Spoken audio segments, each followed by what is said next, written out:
أنا العبد الذي كسب الذنوب وصدته الأماني أن يتوب.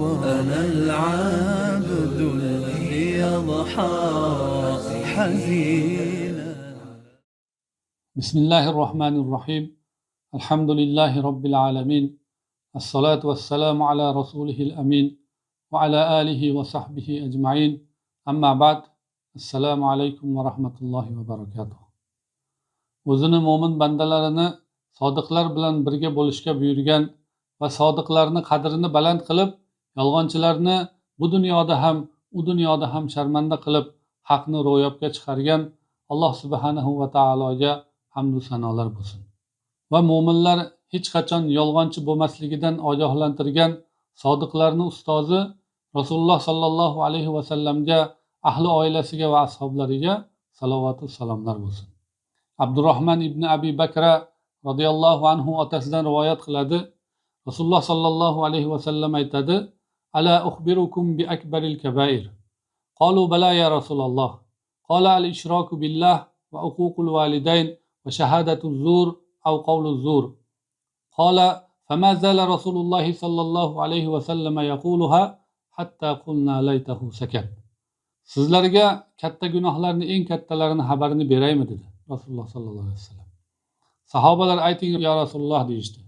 Shunda Rasululloh sallallohu alayhi vasallam aytdiki: Allohga shirk keltirish, ota-onaga oq bo'lish va yolg'on guvohlik berish yoki yolg'on gapirish dedi. Va bu gaplarini qaytaraverdi, hatto qaniydi to'xtasalar deb qoldik deydi. Ya'ni mana bu gunohni og'irligidan yolg'on gapirish, yolg'on guvohlik berish deb qaytaraverdi. Sahobalar qaniydi to'xtasaydi deb qolishdi. Alloh taolo Qur'oni Karimda aytadi: A'udhu billahi minash shaytonir rojim. Vallazina la yashhaduna az-zura va iza marru bil-lagwi marru kirama. Rahmonning bandalari yolg'on guvohlik bermaydi va behuda yolg'on narsalarni oldidan o'tsalar, olijanoblik bilan o'tadi deydi. Ya'ni yuz o'girgan hollarda o'tadilar. Yolg'on guvohlik bermaydi. Ya'ni har qanday harom so'z, amal bo'layotgan joyda hozir bo'lmaydilar. Allohning oyatlarini o'yin qiladigan va botil tortishuvlar bo'ladigan g'iybat, chaqimchilik, haqorat, tuhmat, masxara, musiqalar va aroq ichiladigan har qanday majlislarda o'tirmaydilar. Bunday kishilar u harom ishlarga hatto guvoh bo'lishmas ekan min babil avla u ishlarni qilmaydi va gapirmaydilar. Va iza marru bil lagwi, ya'ni lag'vga borishni va eshitishni qasd qilmaydi, lekin tasodifan to'g'ri kelib qolsa o'zlarini salomat olib o'tishadi.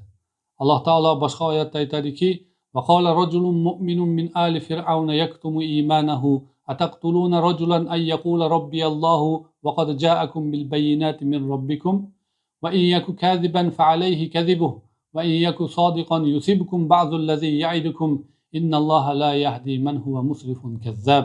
Shunda Fir'avn xonadonidan bo'lgan o'zini iymonini yashirib yuradigan bir mo'min kishi dedi: "Bir kishini meni Parvardigorim Allohdir degani uchun o'ldirasizlarmi? Holbuki u sizlarga Parvardigoringiz tomonidan aniq hujjatlarni keltirdi. Agar u yolg'onchi bo'lsa, yolg'oni o'zini bo'yniga. Ammo agar rostgo'y bo'lsa, u holda sizlarga u va'da qilayotgan azoblarni ayrimlari yetib qoladi-ku. Albatta Alloh haddan oshguvchi yolg'onchi kimsalarni hidoyat qilmas" deydi. Va yana boshqa oyatda aytadi: "Zalika va man yu'azzim hurumatillahi fa huwa khayrun lahu inda rabbih va uhillat lakumul an'amu illa ma yutla alaykum fajtanibur rijsa minal awsan wajtanibu qawlaz zur." Ish shudir, kim Alloh harom qilgan narsalarni hurmat rioya qilsa, bas bu Parvardigori nazdida o'zi uchun yaxshidir. Sizlar uchun harom ekanligi tilovat qilinadigan narsalardan boshqa barcha chorva mollar halol qilindi. Bas butlardan iborat najosatdan yiroq bo'ling va yolg'on so'zdan yiroq bo'linglar deydi. Bu oyatda ham yolg'onni Allohga shirk qilishdan ogohlantirish bilan birga keltirdi. Bu ham yolg'onni shirkka yaqin eng og'ir gunohlardan ekanligiga dalolat qiladi. Yolg'on guvohlik berish ham shunga kiradi. Masalan, bir kishi albatta voqelik uni teskarisi ekanligini bilib turib guvohlik berishi yoki uni teskarisi ekanligini bilmagan holda guvohlik beradi yoki biladi va holat sal u bilishidan boshqacharoq bo'ladi. Va hokazo. Mana shu 3 ko'rinish ham harom bo'ladi. Chunki aniq bilmagan narsasiga guvohlik berish joiz emas. Misol uchun bir kishi ikkinchi bir kishidan bir narsani talab qiladi va u biladiki, ana bu talab qilayotgan yolg'onchi va mana shu narsani bilib turib va guvohlik beradi. Alloh bundan saqlasin. Misol uchun bir kishi ikkinchi bir kishidan bir narsani talab qiladi va mana bu kishi biladiki, ana bu talab qilayotgan yolg'onchi va mana shuni bilib turib guvohlik beradi. Va yana boshqa bir kishini zakotga haqli deb guvohlik beradi. U bo'lsa aksincha boy bo'ladi. Va yana boshqa misoli, bir kishi boshqa bir kishini oila bola chaqasi ko'p deb guvohlik beradi va baytul moldan nafaqa oladi. Va ba'zilar g'animadan o'g'irlaydi.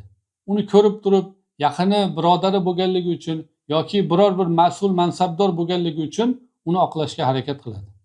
Mana bularning hammasi shahodatu zur bo'ladi, ya'ni eng og'ir katta gunohlardan. U bechora o'ylaydiki, u birodariga manfaat keltiryapti, yaxshilik qilyapti deb. Aslida u o'ziga ham, birodariga ham zulm qilyapti. O'ziga zulm qilishligi, yolg'on guvohlik berib gunoh kabira qilsa, birodariga esa nohaq molni botil yo'l bilan yeyishga sababchi bo'ldi. Rasululloh sallallohu alayhi va sallam aytadi: "Unsur akhaka zoliman aw mazluman." Birodaringga zolim bo'lsa ham, mazlum bo'lsa ham yordam beringlar deydi. Shunda sahobalar aytishadi, bu mazlum-ku ma'lum. Zolimga qanday yordam beramiz deyishganida, uni zulmidan to'xtatasan. Mana shu unga yordam berishingdir deydi. Alloh taolo yolg'onchi bo'lishdek eng pastkash ishdan o'zi saqlasin. Har qanday holda ham sodiqlardan bo'lishlikni nasib qilsin. Subhanakallohumma va bihamdik ashhadu an la ilaha illa anta astaghfiruk va atubu ilayk.